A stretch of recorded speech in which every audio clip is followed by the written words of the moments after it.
Today we're jumping right into the heart-wrenching world of the Iranian novel Bamdade Khomar. Now, you probably already know this isn't your average run-of-the-mill love story. It's a profoundly deep look at illusion, brutal reality, and the incredibly heavy weight of maternal sacrifice.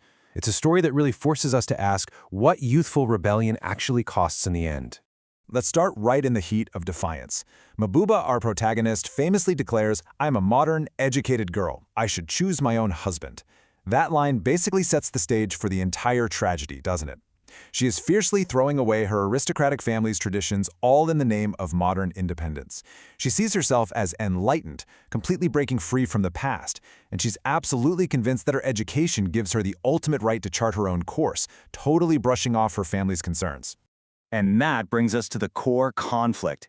We've got Mahbuba's romanticized illusion of independence slamming face first into her mother Sudabay's desperate warnings. Remember that incredibly vivid metaphor her mother uses? She warns Mahbuba that their two families are like parallel lines. If they try to cross, they will inevitably break. Sudabay isn't necessarily playing class politics here or saying one class is inherently better, but she absolutely knows the harsh practical realities of class incompatibility.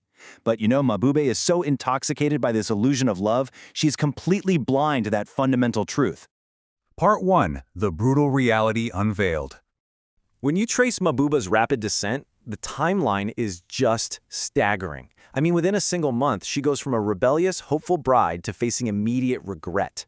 Fast forward to the 6-month mark, and that illusion is so utterly shattered that she's literally sewing her remaining gold coins into the hem of a curtain just to have some tiny secret sliver of security. And by year 1, it's severe physical abuse and crushing poverty.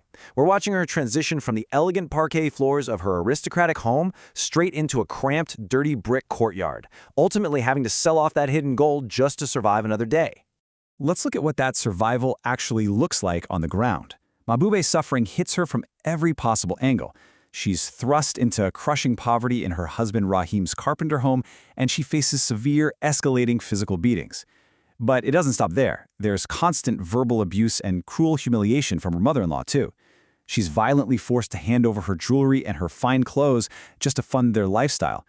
At the end of the day, she is completely reduced to servant status in her own marriage, doing exhausting manual chores.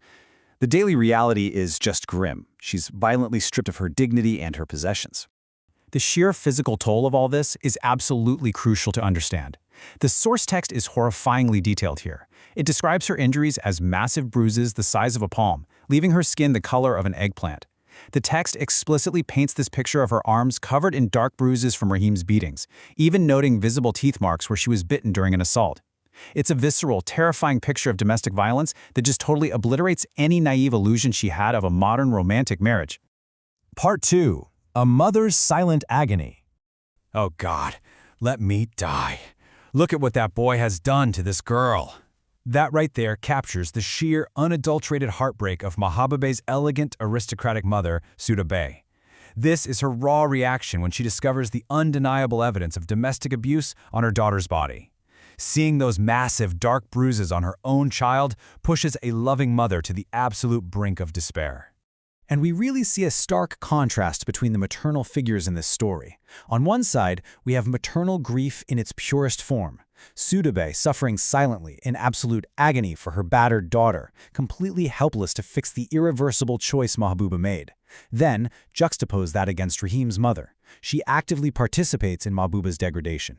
She's loud, she's cruel, and she exploits her, demanding her money and treating her worse than a servant.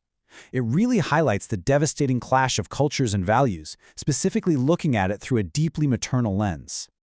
Part 3. The Weight of Regret. Okay, here is where we hit the emotional climax of the story. I kissed him perhaps 20 times. My heart ached for my son. This is the exact moment Mahbuba is forced to make the ultimate maternal sacrifice. To save her own life from the relentless, life-threatening abuse, she has to leave her innocent young son, Almas, behind in the squalor. The sheer tragedy of her escape is just devastating. As she's leaving, she has to leave little Almas playing in the dirt.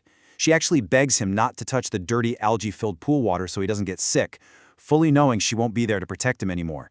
She kisses him repeatedly through her tears, and then she walks away, carrying a lifetime of guilt. These incredibly poignant details really highlight the immense, unspoken trauma that bridges her own mother's suffering with her new reality as a mother forced to abandon her child just to survive. Which brings us to a really bitter twist of fate.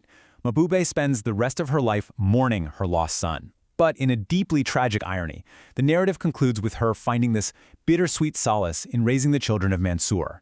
And if you recall, Mansour is the polite, aristocratic suitor she originally rejected in her youth because she wanted to make her own modern choice. So she ends up honoring her mother's wisdom far too late, stepping into a maternal role for the exact family she once arrogantly turned her back on. So, it leaves us with this haunting question.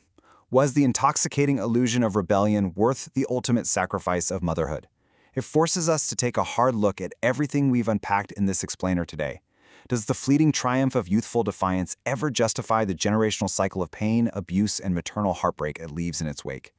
That is the profound question Bamdade Khomar leaves lingering in our minds long after the story ends.